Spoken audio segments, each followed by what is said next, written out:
Hello everyone. आप सभी का बहुत बहुत स्वागत है हमारे चैनल बोर्ड एंड मार्कर पर। और आज की हमारी वीडियो का टॉपिक है क्लास 9 साइंस का चैप्टर नंबर 8 मोशन, जो कि एक फ़िज़िक्स का फर्स्ट चैप्टर है और एक बेसिक फ़िज़िक्स में और फिज़िक्स स्टार्ट करने के लिए बहुत ही इंपॉर्टेंट चैप्टर है क्लास 9th में। तो देर ना करते हुए इस चैप्टर को हम शुरू करते हैं। इस चैप्टर में सबसे पहले हम मोशन के बारे में पता कर लेते हैं कि मोशन होता क्या है। मोशन कोई भी तरह की मूवमेंट को हम मोशन कहते हैं। किसी भी ऑब्जेक्ट में कोई मूवमेंट हो रही है, चाहे वो छोटी हो चाहे बड़ी हो, चाहे वो बॉडी के इंटरनली क्यों ना हो, वो एक तरह का मोशन कहलाती है। अब मोशन में दो चीज़ें होती हैं, एक distance and other is displacement. सबसे पहले डिस्टेंस पे आते हैं। The magnitude of the length covered by a moving object is called distance. It has no direction. अगर सीधे शब्दों में समझे तो कि कोई भी हम दूरी तय करें उसको हम डिस्टेंस कहेंगे। वो डिपेंड नहीं करता, जैसे कि एक डायग्राम में देख सकते हैं हम, कि डिपेंड नहीं करता कि हम टेढ़े मेढ़े जा रहे हैं कैसे जा रहे हैं। ये टोटल जितना भी हम कवर करेंगे, चाहे इसके 10 चक्कर लगाएं चाहे एक चक्कर लगाएं, टोटल जितना भी हम चलेंगे उसको हम डिस्टेंस बोलेंगे। वहीं पर एक और चीज़ displacement. Displacement is the shortest distance traveled between 2 points or the distance between the starting and final position with respect to time. It has magnitude as well as direction. तो इसका मतलब हुआ डिस्प्लेसमेंट डायरेक्शन पे भी dependent होती है। इसमें ज़रूरी नहीं होता कि हमारा ये पाथ डिपेंडेंट नहीं होती है। चाहे हम कोई भी पाथ लें चाहे कैसे भी आए, सिर्फ डिपेंड करेगा कि हमारी स्टार्टिंग पॉइंट और फाइनल पॉइंट के बीच में शॉर्टेस्ट डिस्टेंस क्या है, उसको हम बोलेंगे डिस्प्लेसमेंट। अब ये ज़ीरो भी हो सकती है। ज़ीरो कैसे हो सकती है? मान लीजिए हम इस पॉइंट से स्टार्ट करें। अगर इस पॉइंट से हम स्टार्ट कर रहे हैं और इधर चल के आए हम इस पॉइंट तक और फिर वापस हम इसी पॉइंट पे आ जाते हैं, तो फाइनल और इनिशियल पॉइंट हमारा हो गया ये वाला। Same final point same initial point, तो इस वजह से डिस्प्लेसमेंट हो जाएगी हमारे पास ज़ीरो। पर डिस्टेंस कभी भी ज़ीरो नहीं हो सकता। डिस्प्लेसमेंट नेगेटिव या डायरेक्शन डिपेंडेंट होती है, पर डिस्टेंस कभी भी ज़ीरो या नेगेटिव नहीं हो सकता। तो ये था हमारा डिस्टेंस और डिस्प्लेसमेंट का टॉपिक। इसके बाद मोशन होते हैं दो तरह के, एक uniform motion and other is non uniform motion. इनको एक ईजिली डिफ्रेंशिएट करके डायग्राम में हम देख सकते हैं। When a body covers equal distance in a straight line in equal interval of time, however small these time interval में भी। तो इसका मतलब हुआ यूनिफॉर्म मोशन का। अगर हम बिल्कुल आसान शब्दों में समझे तो कि जब हम इक्वल टाइम में इक्वल डिस्टेंस ट्रैवल करते हैं, मान लो हम अपने घर से निकल रहे हैं स्कूल के लिए, तो 10 सेकंड में हमने 10 मीटर चले, 20 सेकंड में 20 मीटर चले, 30 सेकंड में 30 मीटर चले, 40 सेकंड में 40 मीटर चले और 100 सेकंड में हम 100 मीटर चल के पहुँच गए अपने स्कूल। तो हर 10-10 सेकंड के इंटरवल पे हमने ट्रैवल किए 10 मीटर। तो ये हो गया यूनिफॉर्म मोशन, जो कि बहुत ईजी होता है। वेरिएबल मोशन और नॉन यूनिफॉर्म मोशन जैसे इसके वाइस वर्सा होता है कि जब हम इक्वल इंटरवल ऑफ टाइम में इक्वल डिस्टेंस नहीं ट्रैवल करते, when a body covers unequal distance in unequal interval time in a straight line. तो इसका एग्जांपल ले सकते हैं। मान लीजिए हम क्रिकेट गेम देख रहे हैं, तो उसमें कोई बॉलर फास्ट बॉलर बॉलिंग करा रहा है, तो पहली डिलीवरी वो कराता है 145 की, दूसरी वो कराता है 150 की, तीसरी कराता है 130 की, फिर कराता है 145 की। तो हर डिलीवरी के साथ उसकी स्पीड होती जा रही है चेंज। तो वो हो गया एग्जांपल एक तरह से नॉन यूनिफॉर्म मोशन का। यूनिफॉर्म मोशन में कभी डायरेक्शन नहीं चेंज हो सकती, पर नॉन यूनिफॉर्म मोशन में डायरेक्शन चेंज हो सकती है। मतलब टू एंड फ्रो मोशन को भी नॉन यूनिफॉर्म मोशन हम बोलेंगे। एग्जाम्पल है a body moving with a constant speed. इसका हम ग्राफ देखें अगर, तो ये है डिस्टेंस और टाइम हमेशा। अच्छा, ग्राफ की एक और चीज़ हम जान लें कि जब भी हम टाइम से रिलेटेड कोई ग्राफ बनाएंगे तो टाइम ऑलवेज एक्स एक्सिस पे आएगा, और अगर वेलोसिटी या डिस्टेंस है तो वो वाई एक्सिस पे आएगा हमारे पास। तो इसका अगर हम ग्राफ देखें यूनिफॉर्म मोशन का, तो ये बिल्कुल स्ट्रेट लाइन है। तो इससे पता लगता है कि ये मोशन यूनिफॉर्म है। नॉन यूनिफॉर्म मोशन की लाइन थोड़ी सी कर्व्ड है या किसी भी शेप में मिल सकती है हमको, क्योंकि ये एक तरह का नॉन यूनिफॉर्म मोशन है और नॉन रेगुलर इसका ग्राफ होगा।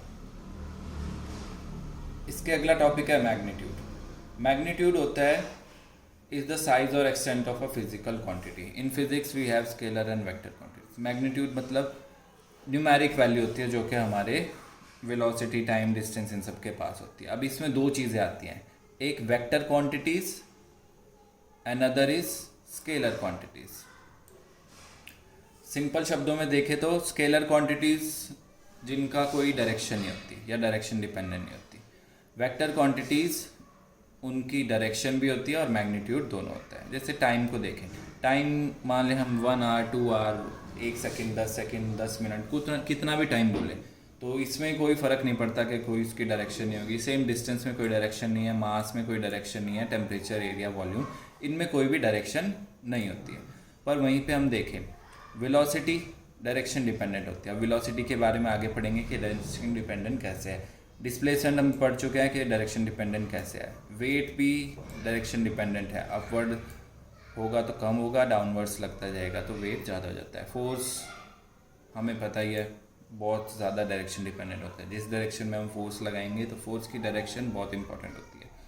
Same for acceleration. तो ये वेक्टर और स्केलर क्वांटिटीज़ में हमने डिफरेंस पढ़े। अब इसके बाद हमारे पास आता है time, average speed and velocity. Mainly speed and velocity, time हम सबको पता है कि किसी चीज़ में कोई ड्यूरेशन लगे उसको सेकंड्स में टाइम बोलते हैं। उसके बाद है speed. Speed is the rate of change of distance. किसी भी चीज़ का रेट ऑफ चेंज आ जाता है तो मतलब वो चीज़ टाइम से डिवाइड हो जाती है। डिस्टेंस का रेट ऑफ चेंज आ गया तो मतलब डिस्टेंस को हम डिवाइड कर दें अगर टाइम से, तो ये आ गई हमारी स्पीड।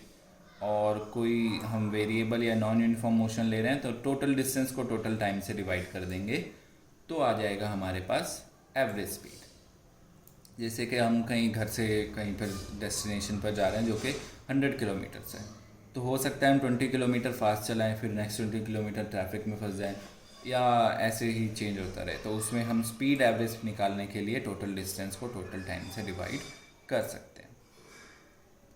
इसके अगला टॉपिक है velocity, the rate of change of displacement. सिर्फ एक डिफरेंस है, स्पीड में डिस्टेंस और वेलोसिटी में displacement. The rate of change of displacement is velocity. Obviously ये वेक्टर क्वांटिटी है और डायरेक्शन डिपेंडेंट होती है, तो डिस्प्लेसमेंट को सीधे सीधे टाइम से डिवाइड कर देंगे तो हमारे पास आ जाएगी वेलोसिटी। या फिर इनिशियल वेलोसिटी और फाइनल वेलोसिटी को ऐड करके 2 से डिवाइड करेंगे तो हमारे पास आ जाएगी एवरेज वेलोसिटी। इनिशियल वेलोसिटी जिस वेलोसिटी से हम स्टार्ट कर रहे हैं, फाइनल वेलोसिटी जिस वेलोसिटी पे हम जाके एंड कर रहे हैं।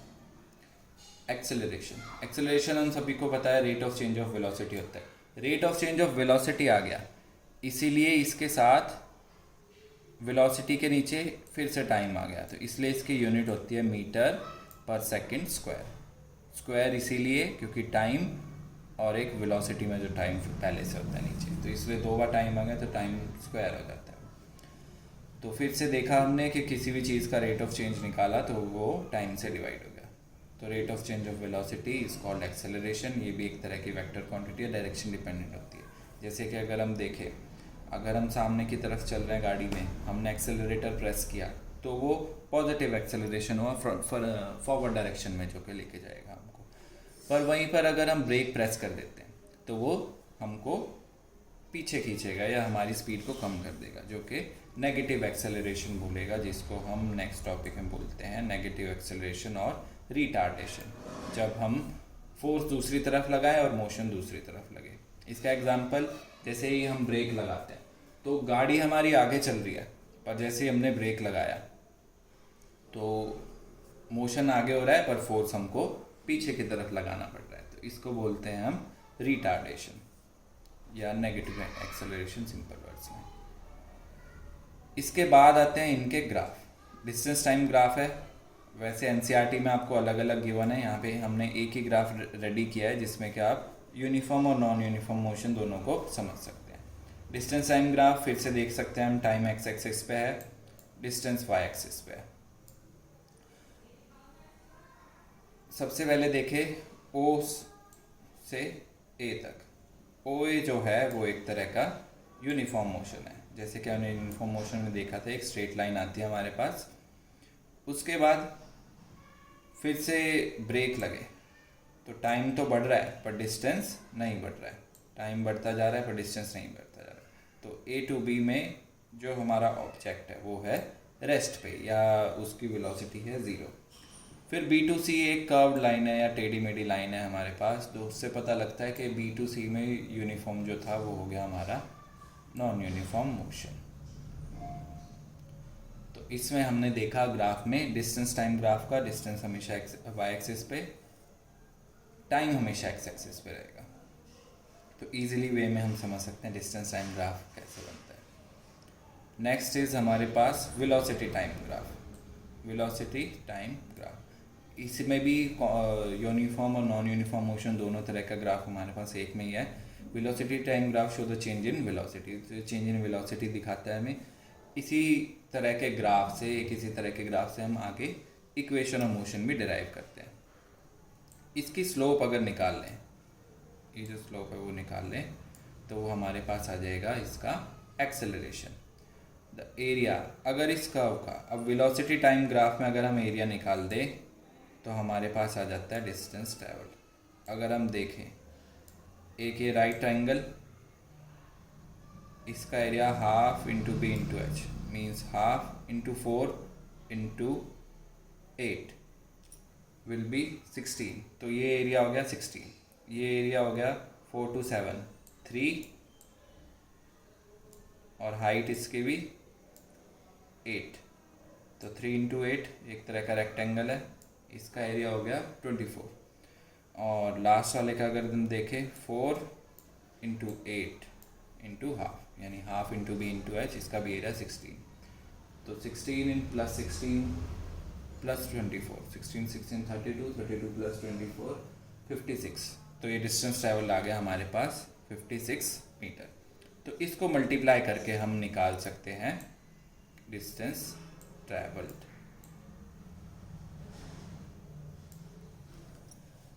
अब इसमें देखें OA एक कांस्टेंट एक्सेलरेशन है, प्योर एक्सेलरेशन है, यूनिफॉर्म एक्सेलरेशन है, जिसमें कि स्पीड हमारी कॉन्स्टेंटली बढ़ती जा रही है। कांस्टेंट वेलोसिटी, वेलोसिटी अगर कांस्टेंट रह जाए तो एक्सेलरेशन यूनिफॉर्म में होता है, एक्सेलरेशन हो जाता है उस टाइम पे 0, क्योंकि ना वेलोसिटी बढ़ रही है ना घट रही है, तो हमारा एक्सेलरेशन हो गया 0। B2C में अगर हम देखें तो वेलोसिटी घट रही है, जिसको हम नेगेटिव एक्सेलरेशन या फिर रिटार्डेशन बोल सकते हैं। तो आज की वीडियो में इतना ही। हमने 3-4 टॉपिक्स इसमें पढ़े बिल्कुल सिंपल वे में, जिनको हम इजीली हमारे नोट्स इनसे रेडी हो सकते हैं और आगे भी हम इनको समझने के लिए यूज़ कर सकते हैं। इस वीडियो का जो नेक्स्ट पार्ट आने वाला है, जो कि कुछ ही टाइम में रिलीज़ हो जाएगा, उसमें हम पढ़ेंगे इक्वेशन ऑफ मोशन, जो कि पक्का ही पक्का आपके एग्ज़ाम में आने वाला है। तो उस वीडियो को ज़रूर देखना, पहले इस वीडियो को देखना, उसके कंटिन्यूएशन में जो आएगी तो उस वीडियो को भी ज़रूर देखना। चैनल को सपोर्ट करने के लिए थैंक यू, वीडियो को देखने के लिए बहुत बहुत थैंक यू। आपके सजेशंस हमारे पास मोस्ट वेलकम है। कमेंट सेक्शन में हमको ज़रूर बताइएगा कि आपको क्या पार्ट अच्छा लगा वीडियो का और किस पार्ट में कमी लगी, ताकि उसको हम आगे ठीक कर सकें। Thank you.